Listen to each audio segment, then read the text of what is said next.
Administrata amerikane po bën hapa konkret për të ndihmuar industrinë vendase të automjeteve, e cila është goditur nga tarifat ndaj pjesëve të importuara.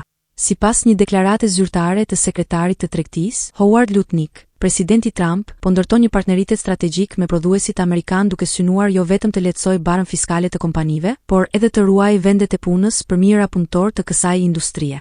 Masat e reja përfshin përjashtimin nga disa taksa shtesë, si ato për qelikun dhe aluminin, si dhe rimbursime të mundshme për kompanitë që kanë paguar tarifa të larta. Vendimi është një sinjal i qartë se administrata po shfaq fleksibilitet në qasje ndaj tarifave, në një kohë kur këto politika kanë krijuar paqartësi për bizneset dhe kanë rritur frikën për një ngadalësim ekonomik. Wall Street Journal raportoi se kjo lëvizje vjen përpara një vizite të presidentit në shtetin e Michiganit, ku ndodhen gjigantët e industrisë së makinave dhe më shumë se 1000 furnizues të mëdhenj të pjesëve.